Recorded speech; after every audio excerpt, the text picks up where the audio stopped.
तो जनगण मन आप देख रहे हैं, आप सभी का स्वागत है। दिल्ली की चुनावी जंग आखिरी चरण में है। रविवार के दिन दिल्ली की तीनों पार्टियों के नेता बड़ी बड़ी चुनावी जनसभाएं करते हुए नजर आए। प्रधानमंत्री ने रैली की, सोनिया गांधी ने भी रैली की। दोनों नेताओं के निशाने पर आम आदमी पार्टी के संयोजक अरविंद केजरीवाल ही रहे।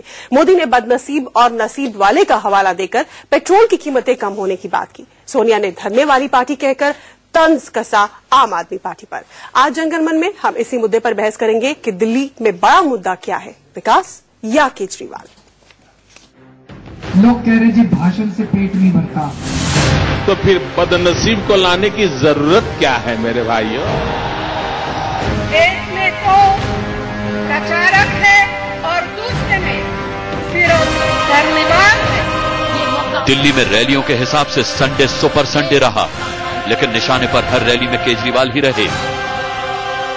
शायद पहले कभी दिल्ली के चुनाव पर झूठ का इतना साया सवार नहीं हुआ होगा जितना इस चुनाव में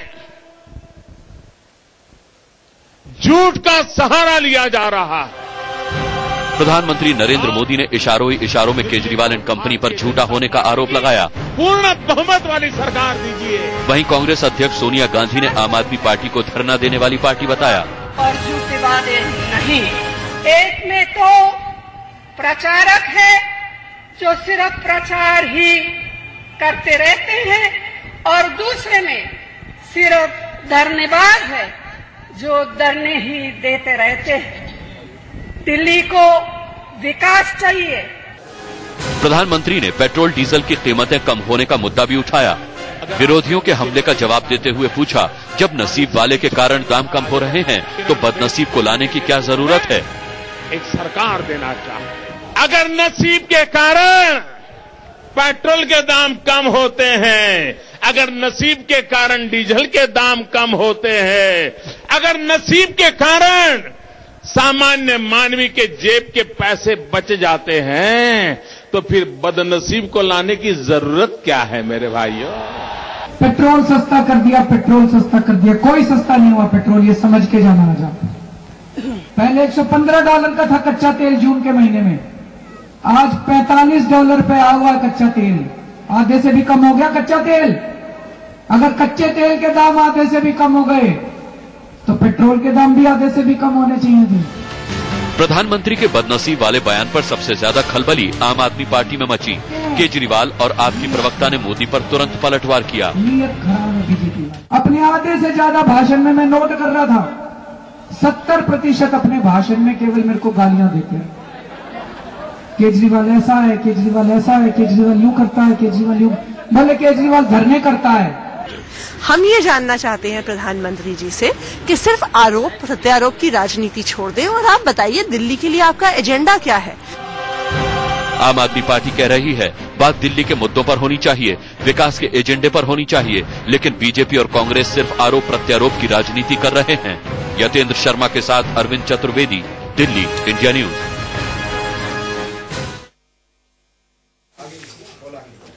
तो जबानी जंग किस कदर चल रही है, बिल्कुल अपने चरम पर है, क्योंकि चुनाव में ज्यादा दिन अब बचे नहीं है और यही हमारा चर्चा का विषय है। हमारे साथ खास पैनल स्टूडियो में जुड़ चुका है। हमारे साथ वरिष्ठ पत्रकार रामकृपाल सिंह स्टूडियो में है, हमारे साथ आलोक मेहता वरिष्ठ पत्रकार है, हमारे साथ आलोक शर्मा कांग्रेस के प्रवक्ता जुड़े हुए हैं स्टूडियो में।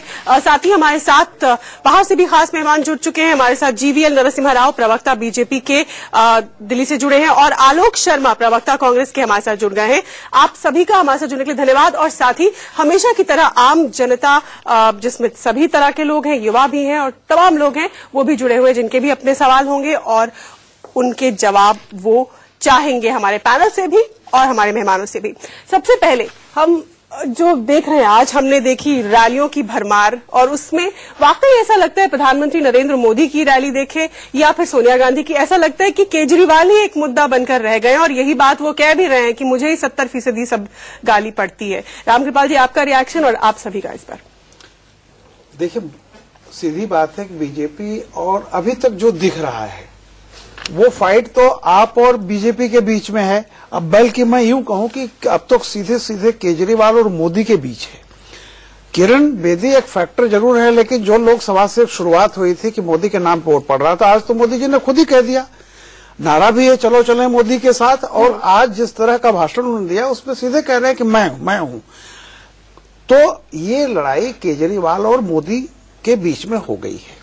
अब हर आदमी पूरी तरह से इन दोनों में कोशिश हो रही है कि कौन, जैसा मोदी जी ने कल भी कहा था और आज भी कहा कि दिल्ली को ऐसा प्रतिष्ठा का बता रहे हैं कि पूरी दुनिया सिर्फ दिल्ली की तरफ देखेगी।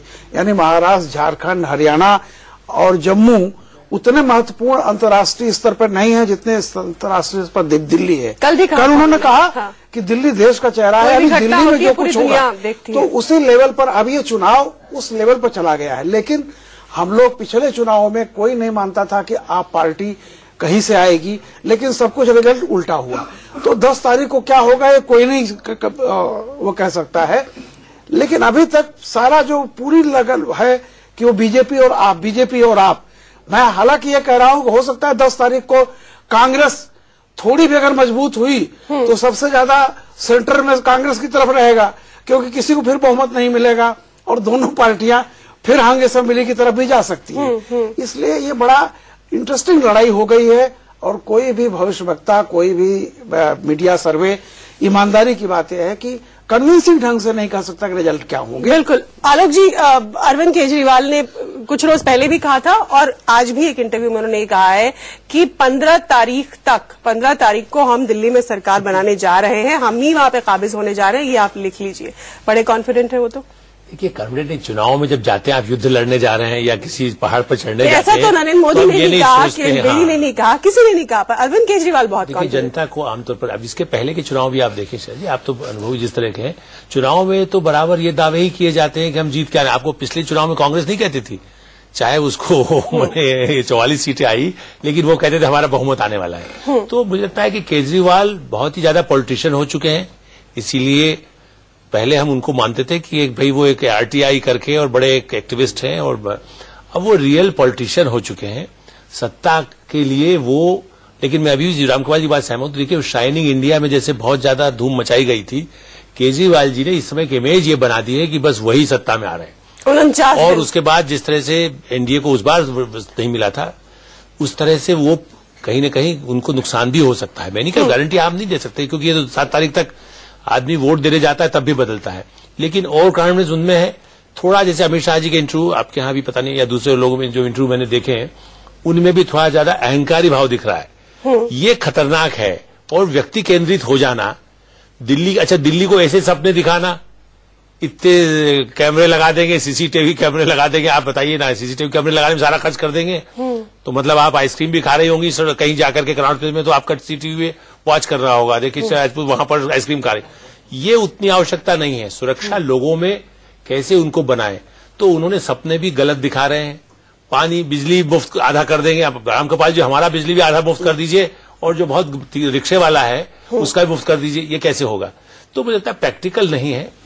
मोदी जी ने भी इसको व्यक्तिगत जो लड़ाई बना रहे हैं, मैं समझता हूं प्रधानमंत्री स्तर पर मैंने कई चुनाव, दिल्ली में अटल जी चुनाव लड़े हैं, अडवाणी जी चुनाव लड़े हैं, बड़े बड़े नेताओं ने चुनाव लड़े हैं, मनमोहन सिंह हारे थे, लेकिन ऐसा नहीं बनाया गया कि मैं या कोई नहीं। ये जो स्थिति है, ये मुझे लगता है कि हमारे डेमोक्रेसी के हिसाब से भी अच्छा चिन्ह। दिल्ली एक लोकसभा विधानसभा का इलेक्शन है, ठीक है, क्योंकि इन्होंने केजरीवाल अपने को मोदी के बराबर, देखिए वो बनास चुनाव चले गए थे, वो अपने को प्रधानमंत्री से कम नहीं दिखाना चाहते, ये भी दुर्भाग्य। वो दिल्ली का नहीं दिखाना चाहते, वो मोदी साहब से सवाल पूछते हैं, काला धन आया कि नहीं आया, वो ये नहीं पूछते कि सफाई के लिए भैया आपने क्या किया, हमने क्या किया। ठीक है, आपने जो सब बातें कही हैं, इन पर जीवीएल नरसिम्हा राव का एक रिएक्शन लूंगी, फिर आम आदमी पार्टी का भी। राव साहब, जैसे कि आपने हमारे एक्सपर्ट्स को भी सुना, ये बहुत ही व्यक्ति सेंट्रिक चुनाव होता चला जा रहा है, हो गया है, और प्रधानमंत्री ने भी कोई कसर नहीं छोड़ी है अपने भाषणों में, ऐसा सभी का मानना है।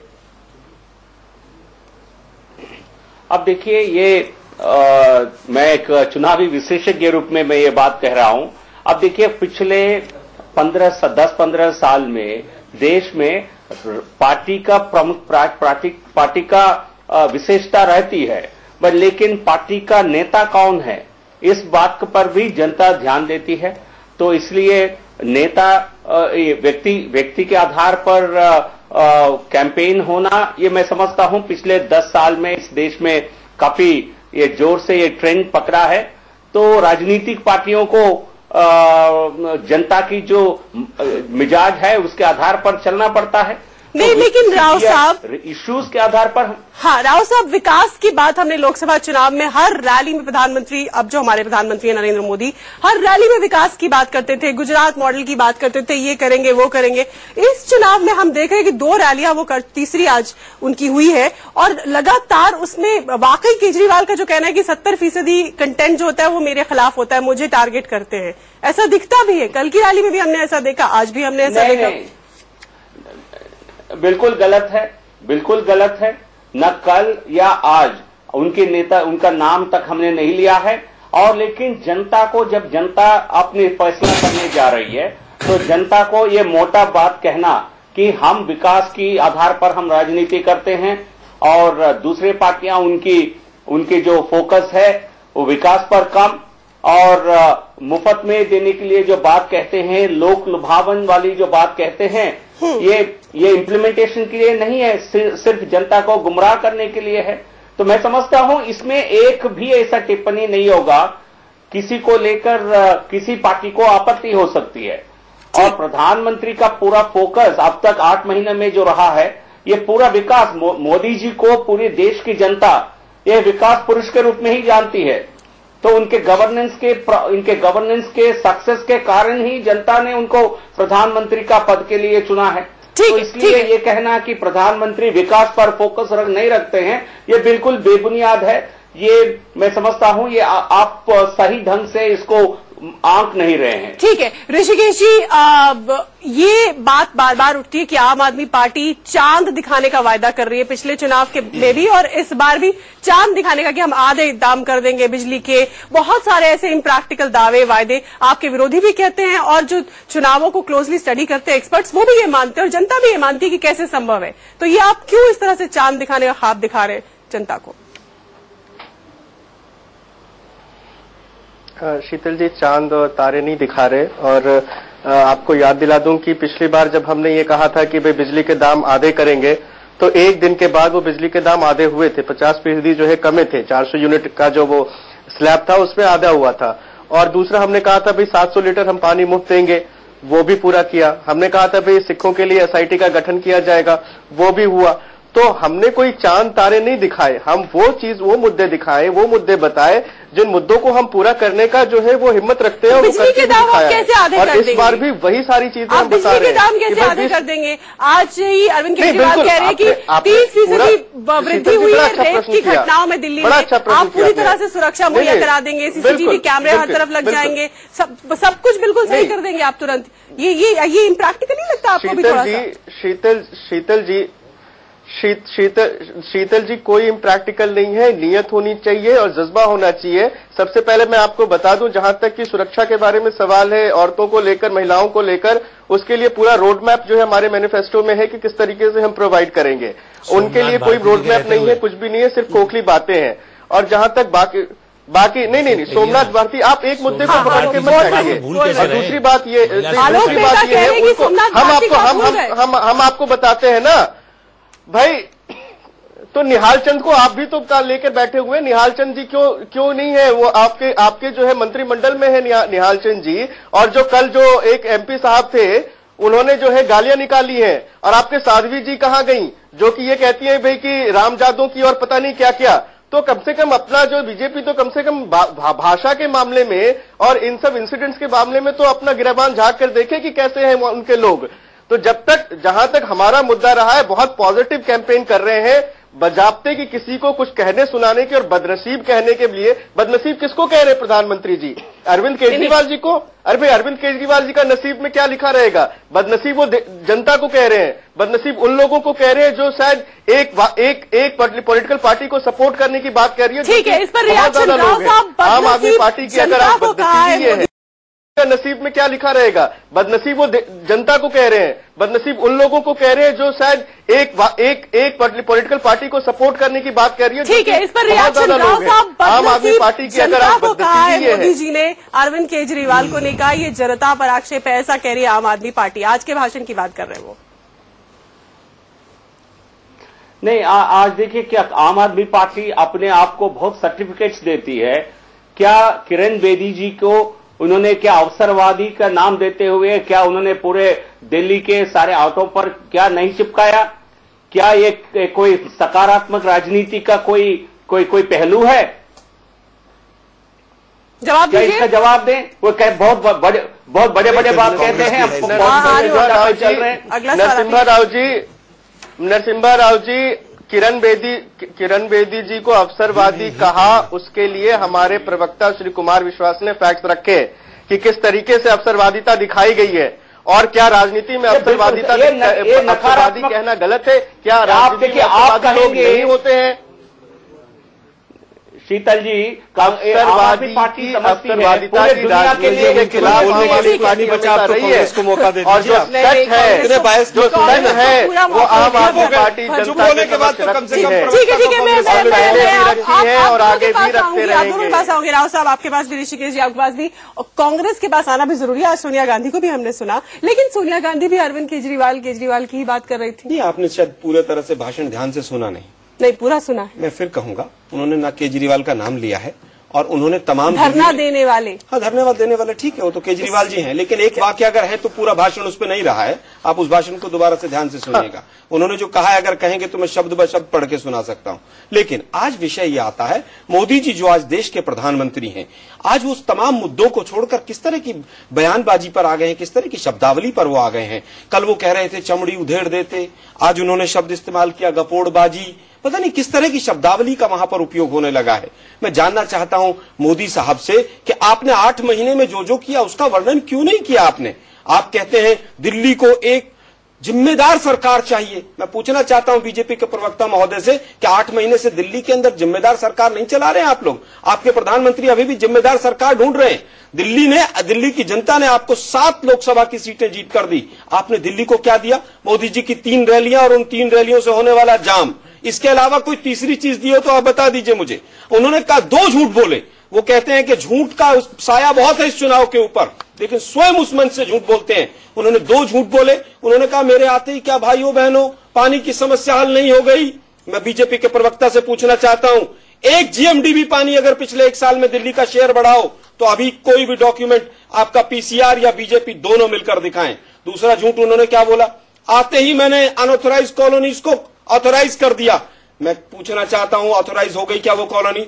इनके प्रवक्ता स्वयं कंफ्यूज है, क्या बोले क्या नहीं बोले उस पर। जो पार्टी आज अपना 8 महीने शासन करने के बाद क्या दिल्ली में बीजेपी की सरकार नहीं रही है? आज वो कहते हैं कि आते ही ट्रैफिक की समस्या दूर हो जाएगी। किरण बेदी जी इस चीज में मास्टर है। अरे भाई, दिल्ली पुलिस तो पहले भी केंद्र के पास थी, पिछले 8 महीने से भी केंद्र के पास थी। महिला सुरक्षा भी आएंगी तो किरण बेदी जी दूर करेंगी। दिल्ली पुलिस तो आपके पास थी। पूछना चाहता हूँ, एक महिला को पिछले 8 महीने में अगर भर्ती हुआ हो तो दिल्ली बीजेपी के प्रवक्ता मुझे बताएं।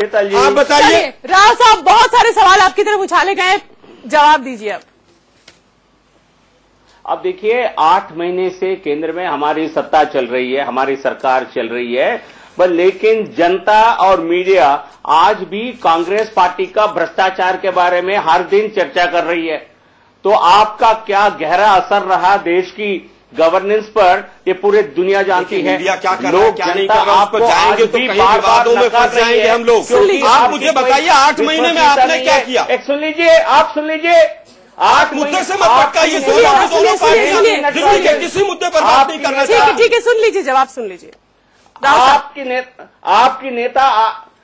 नेता कहती है जयंती नटराजन, सोनिया गांधी। आज जयंती नटराजन विषय नहीं है, वो आपने किस तरह से क्या स्टेटमेंट दिलवाई है उसका वर्णन हम कर चुके हैं। आप मुझे ये बताइए, मोदी जी असली द्वारका वाले हैं, मोदी जी दिल्ली वाले हैं, मोदी जी बनारस वाले हैं, या मोदी जी गुजरात वाले?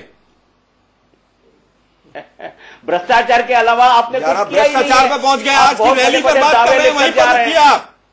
जनता मोदी जी हिंदुस्तान के देश के प्रधानमंत्री हैं। मैं असली द्वारका वाला हूं। अरे क्या हम नकली द्वारका वाले हैं? मैं भी द्वारका में रहता हूं।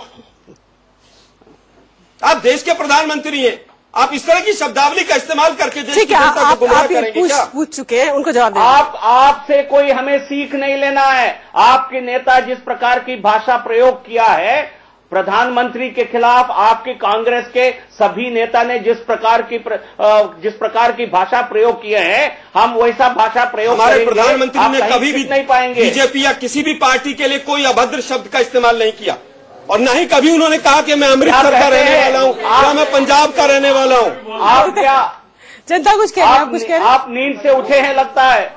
आपके प्रदेश अध्यक्ष का फोटोग्राफ भी आज आप लोग अपने होर्डिंग में लगाने की स्थिति में नहीं है। चलिए ठीक है, किरण बेदी जी के नाम पर उनको भी पीछे कर दिया। हो गया, बहुत झगड़ा हो गया। आलोक जी, ये जो इनके बीच में मुद्दे उठे हैं और जो जिस स्तर पे बात हो रही है, इनका ये कहना है कि भाषा सही इस्तेमाल नहीं कर रही बीजेपी, असली मुद्दों से भटक गई है।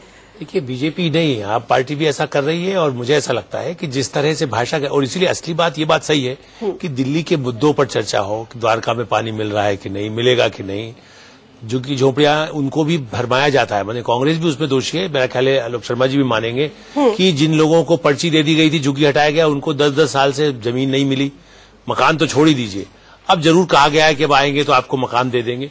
तो मुझे लगता है कि जो दिल्ली की जो समस्याएं हैं, सबसे बड़ा सवाल यही है, अब ये बीजेपी क्यों नहीं कहना चाहती कि हम पूर्ण राज्य का दर्जा देंगे, डीडीए भी आपके तहत कर देंगे, पुलिस, क्योंकि अब तो एक तरह की सरकार है और यहां बहुमत आने का विश्वास भी है। ऐसे मुद्दों पर चर्चा नहीं हो रही है। खाली पहले क्या हुआ था, और आप पार्टी भी कह रही हमने 50 दिन में भ्रष्टाचार, आप बताइए, पुलिस उसके अंडर में नहीं थी। यदि आपके अंडर में कोई दूसरा चैनल नहीं है या दूसरा कोई अखबार नहीं है, तो आप ये तो नहीं कह सकती मैंने वहां अखबार की हेडलाइन बदल दी। उनके हाथ में पुलिस नहीं थी और उन्होंने गलतफहमी ये बना दी कि हमने भ्रष्टाचार दूर कर दिया। 50 दिन में भ्रष्टाचार भगवान कृष्ण भगवान राम के समय में भी हो गया तो हमें नहीं मालूम। तो बीजेपी जो प्रधानमंत्री, गलतफहमी नहीं थी जनाब। ठीक है, ब्रेक के लिए हम रुक रहे हैं, लेकिन ब्रेक के बाद जब आएंगे तो सवाल मेरा ये सभी से होगा कि जो प्रधानमंत्री के भाषण में हम इस तरह की स्पेसिफिक्स नहीं सुन रहे हैं, क्या वो किसी रणनीति के तहत है कि बड़े बड़े वादे नहीं करना चाहते हैं, थोड़ा संभल के बोलना है, क्या है ये वजह? इस पर हम चर्चा करेंगे। ये हमारी खास बहस जारी रहेगी एक छोटे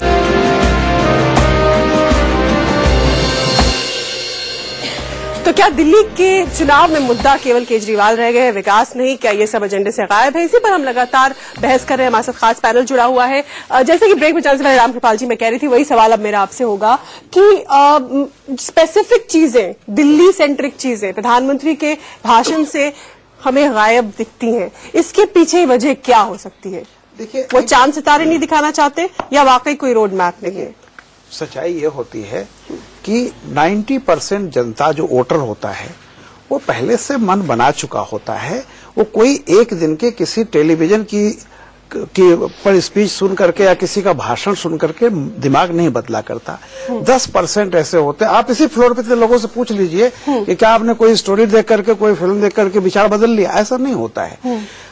और जिसने जो काम किया होता है उसको महसूस करना होता है। उपलब्धि अगर मुझे महसूस नहीं हुई तो उस उपलब्धि का कोई मतलब नहीं होता है।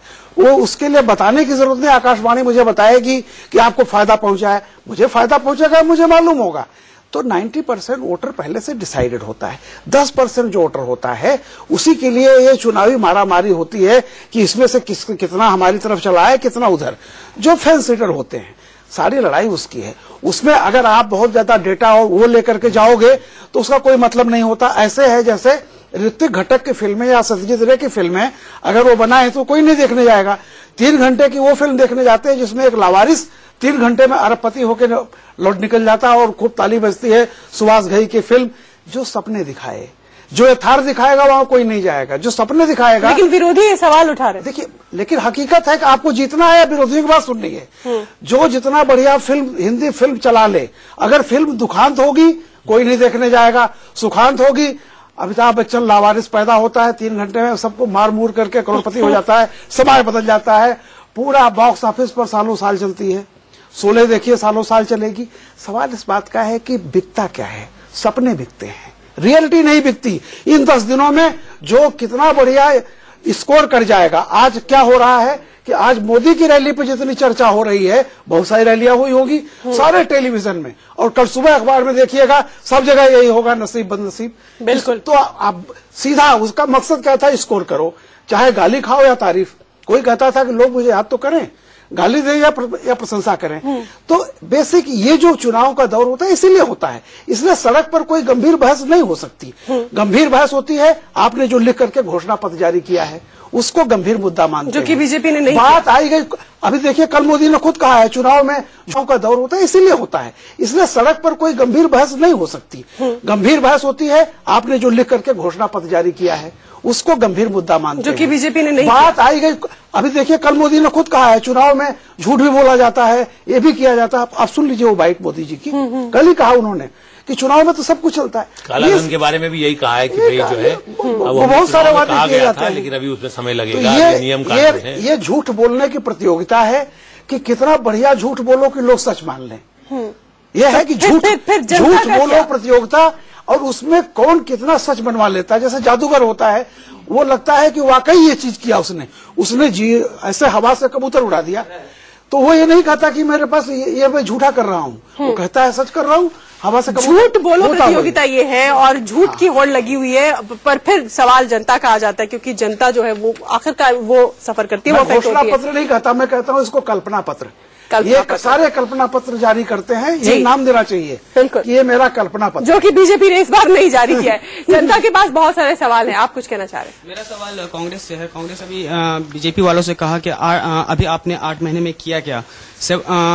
कांग्रेस के पास तो 15 साल सरकार रही, लेकिन अनऑथराइज्ड कॉलोनी जो 70% दिल्ली में अनऑथराइज्ड कॉलोनी है, उनके 15 साल में आपने तो कुछ नहीं किया अनऑथराइज्ड कॉलोनी के लिए। अभी भी ओखला रीजन में चले जाओ, वहां पे चलने के लिए आदमी को बहुत ज्यादा परेशानी हो जाता है, पैर में कीचड़ नाले, उनके लिए तो आपने तो कुछ किया नहीं। इनके पास तो मामूली 8 ही महीने हैं और आपने 15 साल थे आपके पास, आपने तो कुछ भी नहीं किया और आप दूसरे पे आप आरोप लगा रहे हो। चलिए जवाब दीजिए। आलोक उत्तर देना चाहूंगा। देखिए बहुत संवेदनशील विषय है।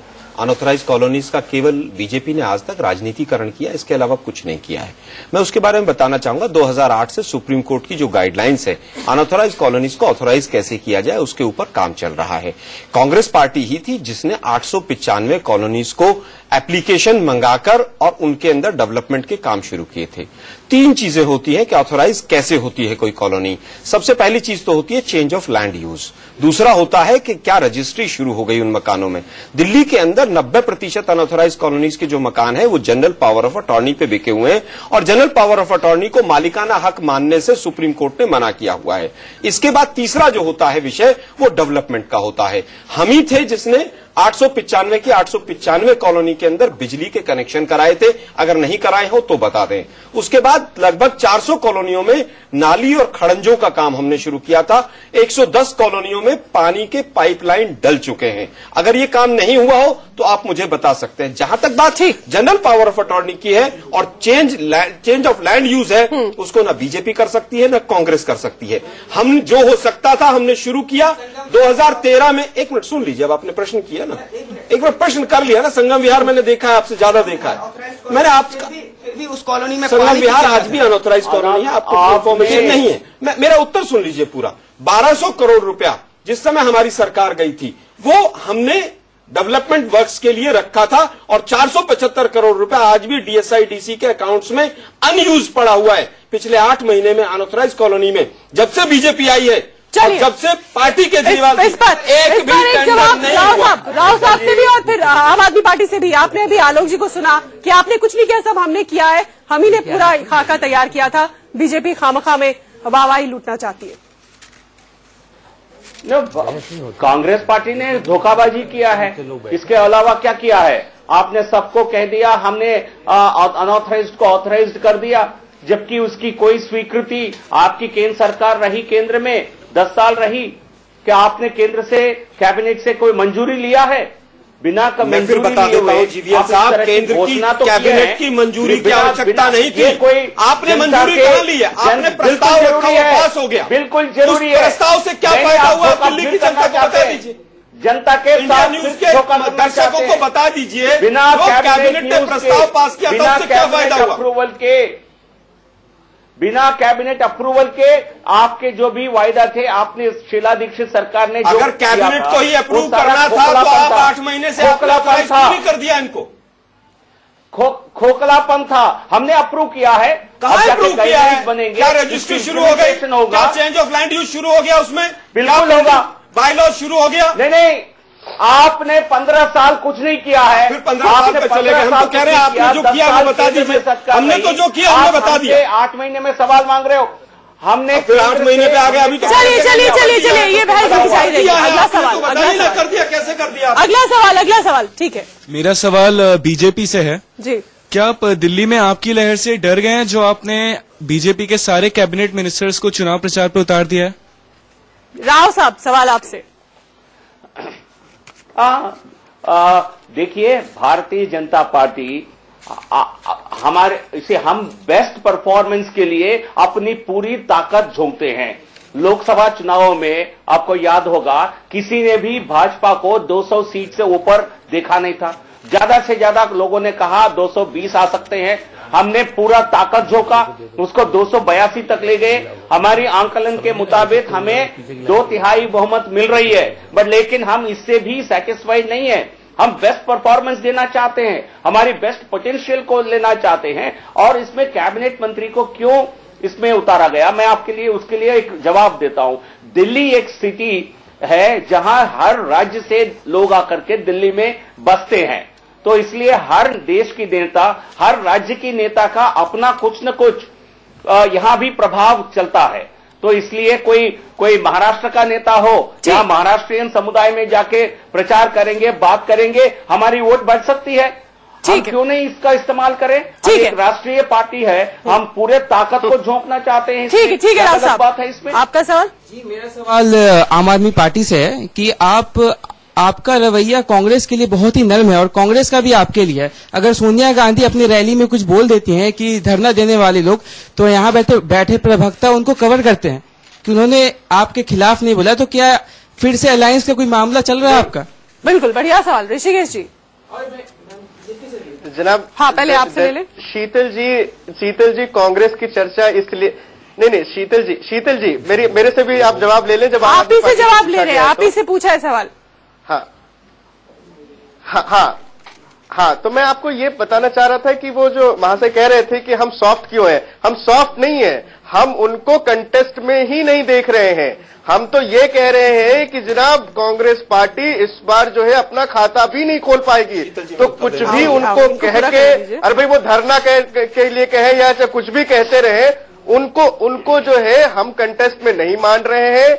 उनको जो है शून्य सीटें आ रही हैं, इसलिए उनके खिलाफ या उनके प्रति कुछ भी बोलना जो है, हम अपनी एनर्जी को नहीं बर्बाद करना चाहिए। बिल्कुल, एनर्जी बर्बाद नहीं करते। शून्य सीटें तो बहुत हार्ड हिटिंग स्टेटमेंट हो गया। दिल्ली कैंटोनमेंट बोर्ड का चुनाव हुआ था, वहां पर 8 पार्षद चुने जाते हैं। पार्टी केजरीवाल का मात्र 1 पार्षद चुना गया, जो यूथ कांग्रेस का एक कैंडिडेट था। कांग्रेस से टिकट नहीं मिली और इनका 11% वोट गिर गया है। तो इनको थोड़ा सा सोच समझकर बोलना चाहिए। जहां तक बात आती है घोषणा पत्रों की और तमाम चीजों की, पार्टी केजरीवाल ने भी 70 पेज का, अब शांत रहिए यार, आप सुन लीजिए। अब आप देखिए, अभी ना इन्होंने 70 पेज का घोषणा पत्र जारी कर दिया।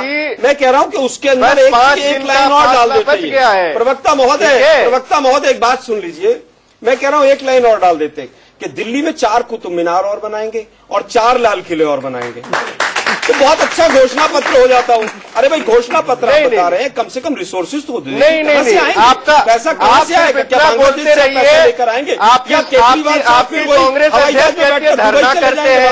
अरे भाई, आप गांधी जी ने धरना नहीं किया क्या कभी? बीजेपी तो आज घोषणा पत्र लाई ही नहीं है। धरना केजरीवाल को जो मिला सब कुछ डाल दिया। आप अगर इतने ही कर्तव्य मैनेजर थे, आप 49 दिन में भाग क्यों गए थे?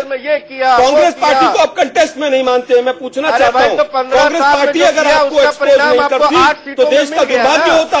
हमने आपको एक्सपोज किया कि एक पार्टी कहती है चांद के ऊपर लाल किला बनाएंगे, दूसरी कहती है लाल किले के ऊपर कुतुब मीनार बनाएंगे। अरे भाई, जमीन पे क्या बनाओगे ये तो बताओ। हास्यास्पद हो गया है ये इनका वार्तालाप। कोई और सवाल?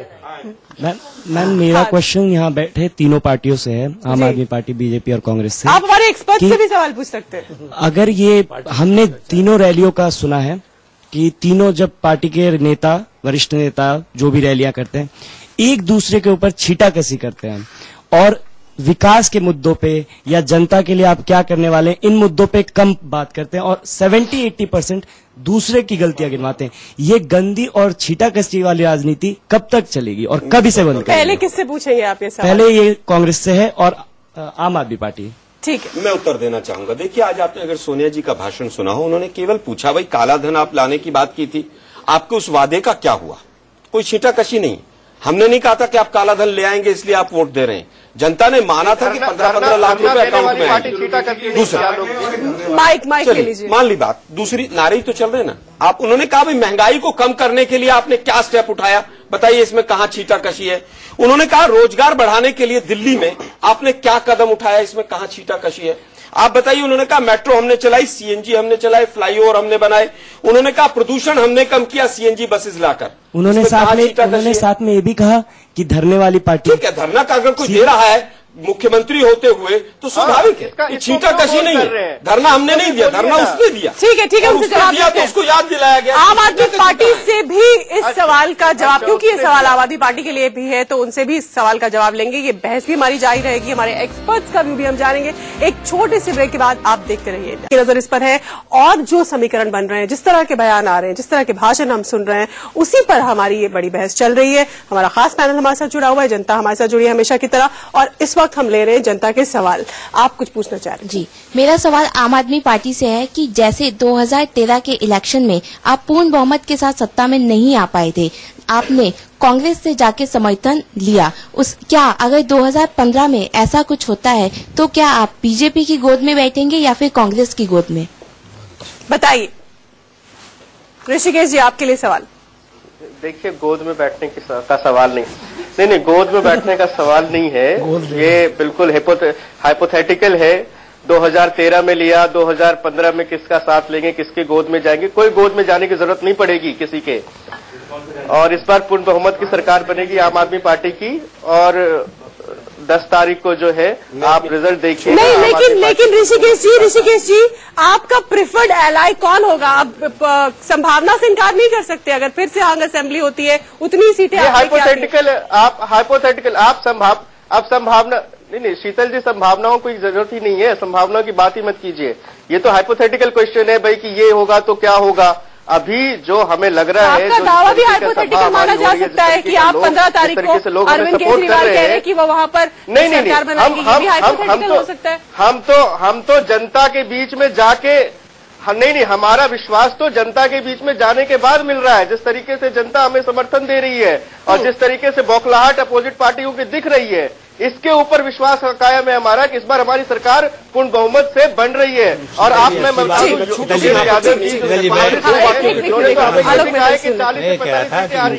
आप ये जरा इससे उनसे बात ध्यान दें। पिछली बार भी केजरीवाल जी अन्ना हजारे जी के साथ थे, फिर कभी किरण बेदी जी के साथ थे, अडवाणी जी का आशीर्वाद लेने गए थे। उसके फोटोग्राफ आपके यहाँ भी पुराना आर्काइव में ढूंढाएंगे। जिस समय आंदोलन चल रहा था तो अडवाणी जी के चरणों में गिरे हुए थे। कभी जाकर कांग्रेस में कपिल सिब्बल जी के हाथ जोड़ करके उनके साथ थे। इसलिए आम आदमी पार्टी की विश्वसनीयता जो हमारी जनता चाहती है वो नहीं कतई आ सकती, क्योंकि वो कब किसको धोखा देके सत्ता के लिए वो कुछ भी कर सकते हैं। कल उनको यदि कोई कहे नहीं, ये कौन जो मोदी जी ने जो कहा है छत्तीसगढ़ जाकर के भी वहां से किसी को बम जाकर के सरकार बनती है, हवाला दिया है पाकिस्तान के साथ बनती हो, हवाला दिया है, पीछे बैठे हुए आप बताइए ना, प्रशांत भूषण जी के सारे केसेस आप बताइए ना, पाकिस्तान की बात याद आ जाती है आपको। बल पर भी बढ़ा, अरे भाई, विकास का मुद्दा गौन करके पाकिस्तान बन जाइए, बना लेंगे वो विकास का मुद्दा गौन करके पाकिस्तान बन जाइए, तो सत्ता चाहिए, दिल्ली में रहिए। प्रशांत भूषण ने तो कहा कश्मीर दे दीजिए, अब वो चुप बैठे, वो चुनाव में नहीं आए। बिल्कुल, प्रशांत भूषण जी इसलिए नहीं आए कि वो कश्मीर का, अभी आपको दिल्ली में कश्मीर भी याद आएगा, अभी दिल्ली में आपको पाकिस्तान भी आएगा। क्योंकि सवाल ये है कि आज केजरीवाल स्ट्रॉन्ग नहीं हुआ है, दिल्ली की जनता स्ट्रॉन्ग हुई है। और इसका हताशा आपको दिख रहा है, क्या आपको पाकिस्तान याद आ रहा है, आपका ऋषिकेश